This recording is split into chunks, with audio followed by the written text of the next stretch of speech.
І от буквально з лінії фронту сьогодні наш гість в студії Петро Кузик, апостол, командир 3-го батальйону бригади наступу «Рубіж», Нацгвардія. Мої вітання, пане Петре. Доброго вечора, вітаю вас. Коли я кажу щойно з позиції, я маю на увазі буквально кілька днів, бо я так розумію, що ви щойно з Донеччини і зараз на ротації, злагодження. Детальніше розкажіть, яка ситуація, коли ви були там, як там і яка саме ділянка, з того, що можна розповісти. Ну так, дійсно, зараз нам дали невеличкий час перепочити, доповнитись і злагодитися. Тому маємо, так, не знаю, не буду загадувати скільки часу, але маємо там тиждень, може, дай Бог, більше,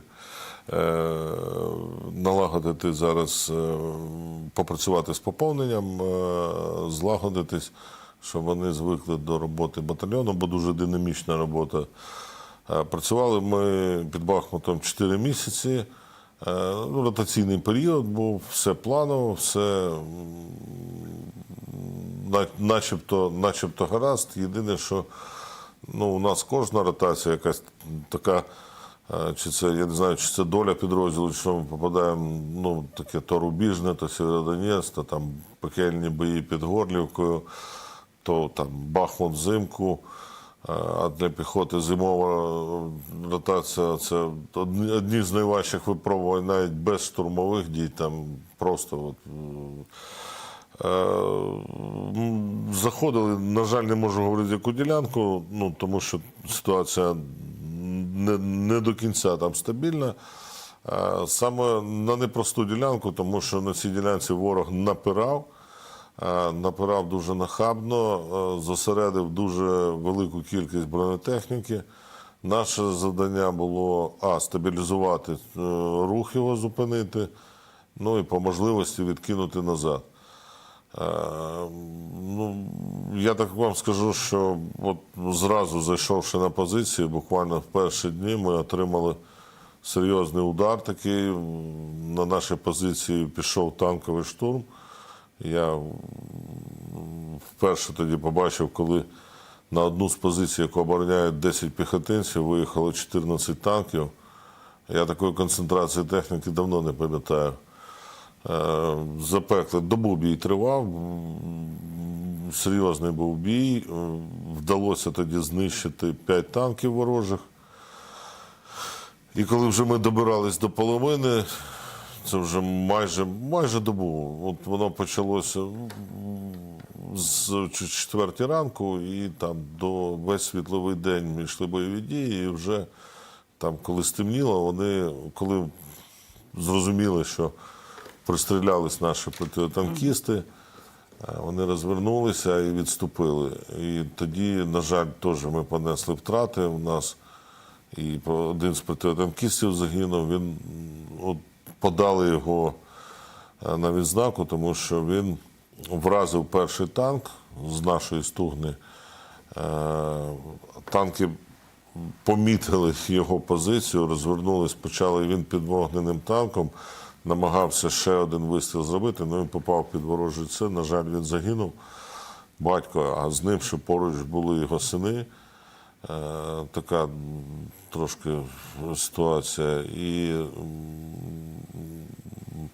маємо теж втрати серед, на жаль, піхотинців, які відмовились відступати.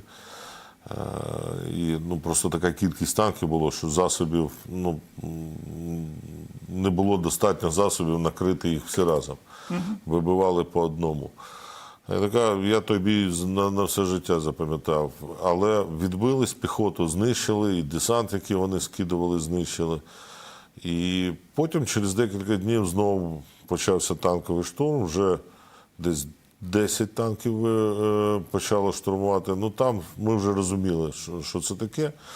Ми вже зрозуміли там і позиції їхні, звідки виїжджають, і там у нас обладнання є, і дрони були. Тобто для нас вже це не було несподівано. І вони навіть не доїхали до піхотних наших позицій. Піхота намагалась там їх протитанковим вразити, але дистанція була знов протитанкісти класно спрацювали, і сапери, які вночі ці проїзди, коридори замінували, тому половина танків підірвалась на мінах, половину вибили наші протитанкісти. Потім був третій танковий штурм, з іншої сторони вже. Ну, там взагалі, якщо я перший дуже нервував і другий нервував, то третій я дуже був спокійний, тому що кожен підрозділ знав, що робити. Їм не дали навіть виїхати з їхньої зони, яку вони контролюють, тільки вони почали перевалюватись умовно лінію розподілу, почали горіти, і вони зразу ж відступили. І потім вони таку цікаву тактику застосували. Вони начинили броньовану МТЛБ, броньована машина, начинили повною її тротілом, не знаю, там тонна, дві, скільки в неї влізло, підкотили до наших вночі позицій, там чи вона управляема була, чи вони так розрахували накатом. Тобто як камікадзе могли використовувати? Абсолютно так. Як ми використовуємо камікадзе, от вони використовують броньовану техніку. Вибух був вражаючий, все це здетонувало, змило там укріплення наших позицій, мінні загородження. Слава Богу, декілька піхотинців легко приконтузило, а всі живі лишились, але поруйнували і мінні загородження, і там передні бліндажі. Просто повезло, що вони не туди причалили, куди треба, і вдало розміщена піхота вже на досвіді була. А як часто вони таку тактику використовують загалом? От це вони зробили для того, щоб провірити шлях, чи пройде вона, чи є міни, чи нема. І друге, вона накриває, скажімо, оборонців, дуже надпотужний вибух. Я вражений, що просто він не спрацював. І зразу там за цією мотолигою пішли танки.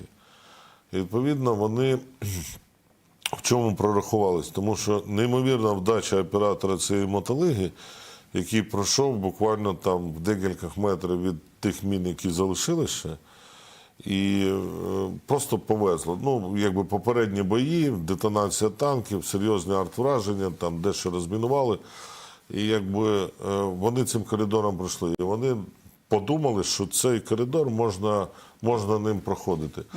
І четвертий штурм був абсолютно розгромний для них, тому що вони, коли почали рухатись, зразу ж запалали танки, спрацювали протитанкісти, спрацювала нова технологія. Вона не нова, для нас була освоєна, це FPV-дрони, просто неймовірна історія, оскільки вражати вони їх почали дуже точно і дуже швидко. Змішався їх стрій, бойовий порядок, і це вже я потім по перехопленням розумію, що вони отримали наказ відходити, і в паніці почали відходити, і ще й почали підриватись на власних мінних загородженнях. Тобто там фарш був серйозний.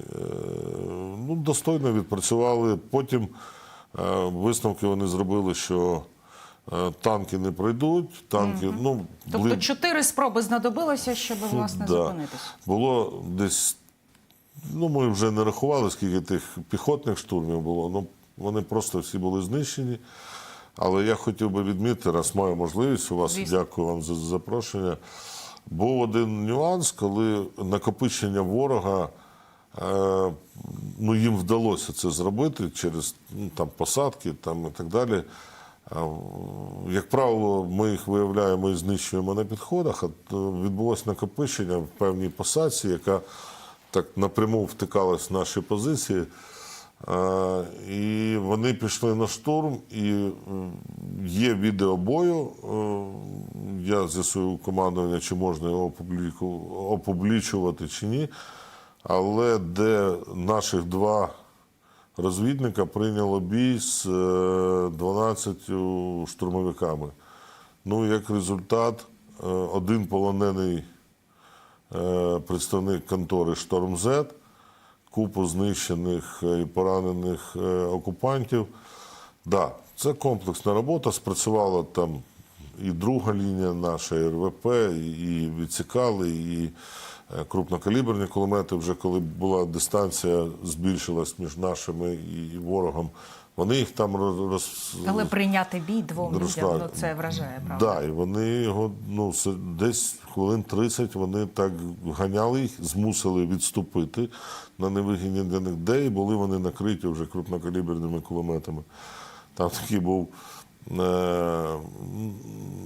молодий хлопець, він не носить задньої, як виявилось, не носив задньої броні. Зараз йому вже надавали підзатильників. І коли я керую боєм, я кажу, що все, ну нереально, ви вдвох не втримаєте, даю наказ відходити. Я кажу, командир, задньої плити немає, я не відходжу. Ну так, Порося попробував пожартувати. Звісно, ну, тоді не до сміху було, але так я собі зафіксував, що у нього ще в цій критичній ситуації ще є почуття гумору. А як комбат, ви як йому потім що сказали після вже бою? Повірте, в ефірі ці слова не пройдуть. Я мав з ним серйозну довгу розмову і, так би мовити, за вухо потримав трохи. Ну, але ж, з однієї сторони, герой достойно провів бій, не то, що не побоявся. Я вам серйозно заявляю, вони вдвох настільки напором задавили цю групу штурмовиків, що вони вимушені були відступити саме на лінію вогню наших кулеметів. Ну, і там кулеметчики з них друшлак уже зробили. Тобто, це, ну, на характері спрацювали. І з одного боку його треба нагороджувати, і, ну, що і відбудеться, бо ми подали його на нагороду. А з другого боку йому будуть, чесно кажучи, ремня би дати. Ну, є й такі моменти. Тобто, знову ж таки, героїзм нашої піхоти, наших сил, я не тільки про свій підрозділ, там, батальйон «Свобода» кажу, всі, Нацгвардія, Збройні сили України, вся наша піхота, вона просто там на голову вище окупантської. Ну, я вже, чесно кажучи, і про натовську подумаю, що досвіду у них точно такого немає, як у наших. А це